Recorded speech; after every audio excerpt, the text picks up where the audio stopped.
everyone, Dr. Gretchen here, physical therapist and multiple sclerosis certified specialist at The Missing Link.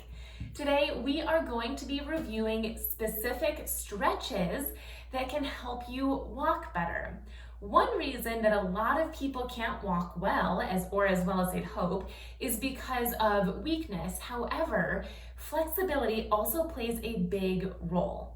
Having tight muscles can limit the mobility that you have, and it can also make it even harder. So let's get flexible. In order to walk forward, we need to be able to bend our knee, which requires flexibility in our hip flexor and quads. We also need to be able to straighten our knee, which requires flexibility in the hamstring. And we need to be able to lift our toes up so that we don't have foot drop, which requires flexibility in our calf muscles. So those are the three muscle groups we're going to focus on stretching out today. The first is going to be our hamstrings. When the back of your thighs are tight, that can actually keep your knees shorter and make it harder for you to extend your knee when you're walking. Another muscle group we're going to stretch is our hip flexors, because when your hip flexors are tight, it can cause you to hinge forward. So if you're someone who has a tendency to walk like this, hinged forward, that might mean that your hip flexors are tight. And our third one is going to be the calf muscle, because when that is tight, it can cause worsening foot drop. I like to do a lot of my stretches seated because we are sitting a lot throughout the day. Therefore, you can also do these stretches often throughout the day as well. But keep in mind, there are lots of different ways to stretch out these muscles. These are just my favorite ways. So jumping right into our hamstring muscles, those are the muscles on the back of our thigh from our butt down to our knee. And again, when they're tight, it bends our knees and can make it hard to straighten our knee while we're walking. So my favorite way to stretch them is to sit up as tall as possible, straighten one leg as much as you can while the other knee stays bent. Both of your hands are going to be placed on the lower thigh of the bent knee. So work on getting into that position. Then sit up tall, abs are tight, and I want you to hinge forward, only as far as you need to go. If you have very tight hamstrings, then you might not need to hinge forward. You might feel the stretch pretty extensively just by sitting up tall, and that's fine, so you can stay here. But if you don't feel much of a stretch, you can hinge forward. I don't mind what you do with your ankle here. You can have your toes up or down or somewhere in the middle. We're not focusing on the ankle right now. You'll know you're doing this stretch correctly if you're feeling it somewhere behind your knee up to your butt.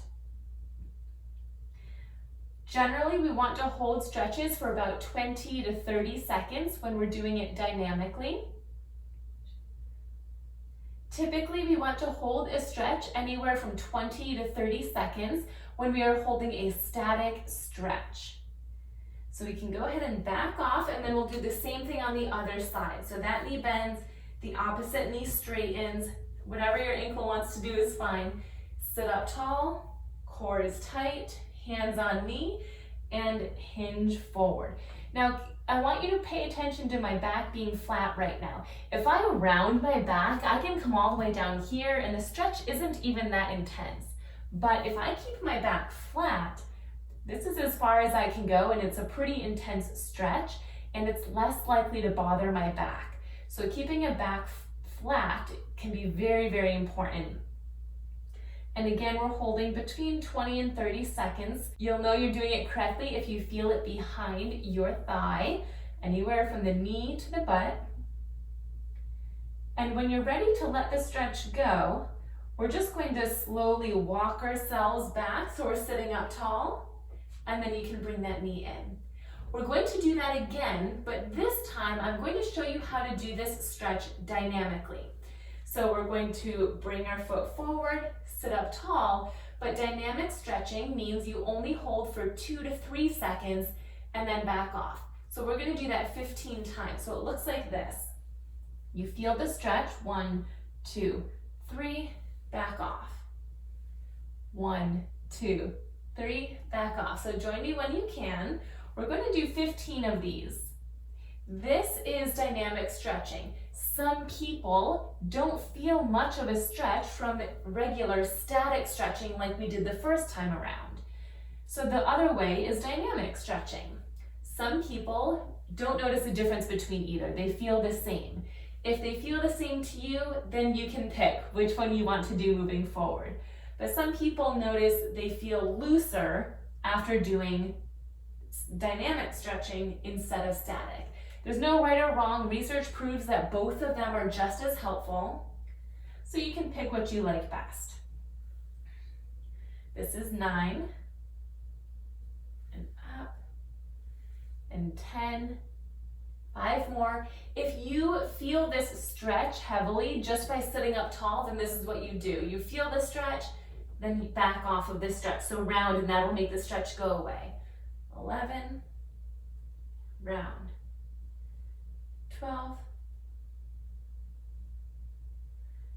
13, 2 more, 14, and 15. All right, bring that leg back in. We'll do the other side. This knee is bent. Your other knee is as straight as you can get it, out in front of you. Whatever your ankle wants to do. Sit up tall. We're going to do this dynamic this time as well. So you're going to hinge forward or just sit up tall for 3 seconds. Then back off of the stretch and then back into it. We'll do this 15 times. 2, lean forward, 1, 2, 3, and back, forward, and back. And you still want to make sure that you're feeling it in the right area. You should still be feeling this behind your thigh. 1, 2, 3. Now, sometimes what I will hear from my clients is they will actually feel this in their calf muscle instead of their hamstring. And that's okay. That just means that your calf muscle is tighter than your hamstring. So that's where you are going to feel it most.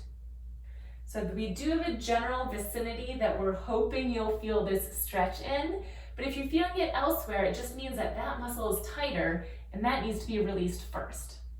We have 5 more of these. Hold that stretch and release. Hold, release, keep your core muscles tight. Hold, release, 2 more. Hold, release, and last one, hold, and release. Good, so you should feel some flexibility or looseness now in your hamstrings. The next one we're going to do is for our hip flexors. As I mentioned earlier, when our hip flexors are tight, it has a tendency to pull us forward. So the way that we're going to do this in a seated position is best done if you do not have armrests. So what we're going to do is swivel so we're facing this side. I'm going to change the location of my chair so you can get a better idea of what this is going to look like. So we're sitting in our chair normally, we're going to swivel. So I'm going to turn this side. One knee comes over the edge, my hand holds on, so I'm staying sturdy, and this leg comes back. Now, from here, you may or may not already feel a stretch. If you do, great, you can just stay there. If you don't, what I want you to do is tighten your core muscles. Then you can either attempt to straighten as much as you can that back knee, and you should feel the stretch in the hip flexor. Or you can keep that knee bent, but tuck your hips under. And you'll notice it's not a big movement, but just by tucking under, you should feel the stretch here. So do what you gotta do, either straightening the knee or tucking or just getting into this position and hold. We'll do this first round static. So we're gonna hold for 20 to 30 seconds. Hopefully you joined me already. If not, go ahead and join in. So you want to make sure that you're doing this on a chair that will not move. It should definitely not have wheels, and it should be sturdy so that if you do feel like you tip over, you won't actually fall over. You'll have a sturdy surface keeping you there. Another thing to note, I'm only 5 foot 2 inches, meaning my heel does not touch the ground. That's okay, as long as your toes touch and you have a hand to keep you steady. Okay, now to come out of this stretch, back off. So if you were straightening your knee, bend it. If you were tucking, untuck. So it should lessen the stretch, and then we're gonna swivel around the other way. So go ahead and swivel, make sure you're holding on with your hand, and then you're going to do the same thing. So you can either tuck or try your best to extend that knee. I tucked before, so this side, just to demonstrate, I'll work on extending my knee. And once you're there, we'll hold for 20 to 30 seconds. So hold here, and this should feel similar as to the other side in that you'll feel it in the front part of your hip. As I mentioned earlier, if you have other muscles that are tighter, if your quad muscle is tighter, you might feel this in the front of your thigh instead of in your hip flexor. That's okay too. Fair game is anywhere from your hip all the way down to your knee on the front side. Just a few more seconds here. And when you're ready, bend that knee, or if you were tucking, untuck. So the stretch should be gone now, and we'll swivel back to the other side. So now we're going to do this dynamically, meaning we're just going to hold 2 or 3 seconds and then release. So I will do my tucking again on this side. So basically what that's going to look like is I'll tuck and then let go. I'll move my hand so you can see it a little bit better. Tuck and then let go. So essentially I'm feeling the stretch when I tuck, and the stretch lessens when I let go. So we'll do that 15 times. So if you're doing it with the tuck, follow me. If you're straightening your knee, it'll look like this. Straighten, bend. Straighten, bend. So you can choose what feels best for you.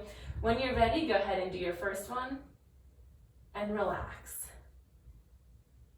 Again, and relax.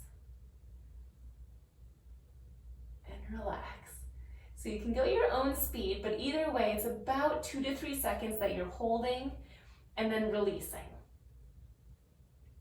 If right off the bat you know that you don't like doing this dynamically, well then you can just hold it statically like we did that first time. I just wanted to show you guys both options, and then you can pick which you like best. Again, neither is right or wrong. MS research shows that they are both effective. This is 8, 9, 10, 5 more, 11, 12, 13, 14, 1 more, 15, and down.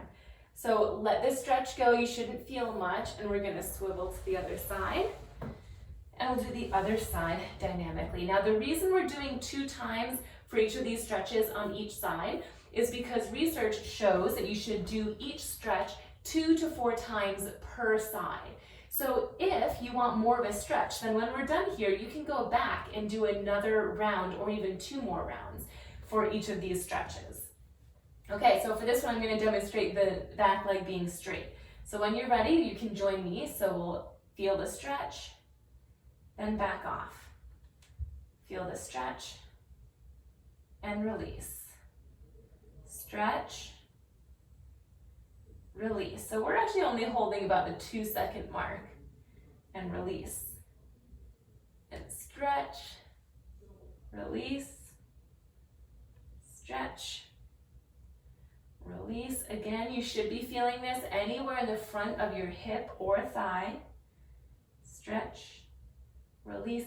Now, if you get clonus, meaning your thigh kind of bounces up and down, this may cause clonus because of the position of your ankle. So I would choose the tucking instead of the straightening of the knee. All right, we've got 5 more. Stretch, release, stretch, release, stretch, release. 2 more. Stretch, release, and 1 last one. Stretch and release. Okay, now release all the way. You should no longer feel much of a stretch, and then you can pivot around to the front. Our final stretch is going to be a calf stretch. So this is the back of our lower leg, and this is a very important muscle group to stretch because when the calf muscles are tight, it pulls our foot down. So if you have foot drop due to weakness in the front, this is just going to make it even worse. So we want to make sure those are nice and stretched. I have a few props with me right now. It is not necessary to use a prop. If you're close to a wall, then you can just make sure you're close enough where your heel is on the floor and the toes are on the wall. But if you do have a prop, we can use that to your advantage. So one prop that I like is a cane, where your leg will be out straight and you can use the edge of the cane to pull your foot up. Another prop that I like is this leg lifter that's firm on both ends. You can put your foot in there, then lift up, so your arm is doing the work. And then the last one that I like is just a bathrobe belt, or if you have a dog leash, you could use that, but you put it around your foot and then you pull up. So the goal with any of these is that you can keep your posture up nice and tall and your arms are doing the work. Because remember, you might have ankle weakness, so actually lifting your ankle using your muscle strength is probably going to be pretty challenging. So you want to have your knee out straight, just like this, as straight as you can get it, and the device that you're using to help is around the balls of your feet. From here, you're going to use your arms to pull your ankle up. So we'll do this 2 times each side. One time will be static, one will be dynamic. So for static holding, hold here. And you should feel this anywhere in the back of your lower leg, all the way from your knee, in the back of your knee, all the way down to your heel. Again, you will feel this wherever you are tightest. Just a little bit longer, then we'll switch sides. If you want to feel this more, you can arch your lower back. That automatically pulls on the whole back side of the leg. So that's a trick to get a more intense stretch. If it's too intense, then just round, and that will lessen the stretch. When you're ready, go ahead and let go of that stretch and bend that knee back. Then we'll do the same thing on the other side. I'm just going to keep using my bathrobe belt since that's what I have, but you can use anything. So you're going to grab on low, make sure you're sitting up tall, and pull up towards you. And we're just going to statically hold this for that 20 to 30 second mark.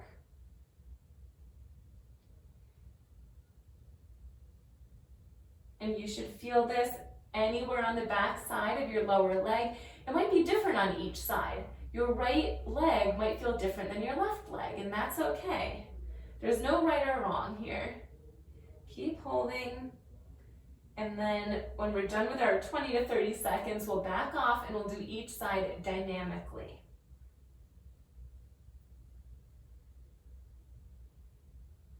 All right, so just a few more seconds, and then slowly round your back, get rid of the stretch, and we'll switch sides. The way we're going to do this dynamically is to still be in the same position, but make sure your ankle is relaxed, and you're going to use your arms to pull and then relax. So you're pulling it up, that's when you'll feel the stretch, and then let the arms go, and the stretch will lessen. So you'll pull and relax. So we'll do that 15 times each side, making sure you're still sitting up tall, your posture is there. Sit up and pull and release. And remember, we're just holding for about 2 seconds here and release. Pull, release, pull, release, pull, release. So your arms should be doing the work here. You should not feel like you are using your ankle muscles. They might want to kick in and help out, but try your best to be using your bicep muscles instead of the ankle muscles. We want to be stretching the ankle, not strengthening it. And release, pull, release, pull, release, pull, release. 4 more. Pull, let go, pull, release, pull, release, pull, release. Let's do 1 more. Pull and hold, and then let go. So you shouldn't feel the stretch. We'll go ahead and switch to the other side. Bring that leg back. Other foot goes out straight. and you're going to put this device, or if you're close to the wall, you're just switching your foot and the opposite toes go against the wall. And when you're ready, when you're in position, go ahead and follow me. Sit up tall, tighten your core, and pull with your arms, and release. Pull, release, pull, release, pull, release, pull, release. Now this might be challenging if you feel like your foot is dead weight, which some people will say, but you should still be able to lift with your arms as long as you're not using a resistance band. You'll notice that each of these props that I'm using are not stretchy. There's a reason for that. If you're using something that's stretchy, it's less likely to actually help lift your foot, and it's just going to provide assistance or resistance. So we want to make sure it's stiff, because if it's stiff, it can pull your foot up, which is what we want. Pull, hold, 2, 3, and release. Pull, 2, 3, release. 6 more. Pull, 2, 3, release. Pull, 2, 3, release. Pull, 2, 3, release. Pull and hold. You should feel that stretch in the calf behind your lower leg. And let's do one more. Pull, and then slowly let go. I hope you found those stretches helpful and that you notice that they can improve your walking along with strengthening and balance exercises.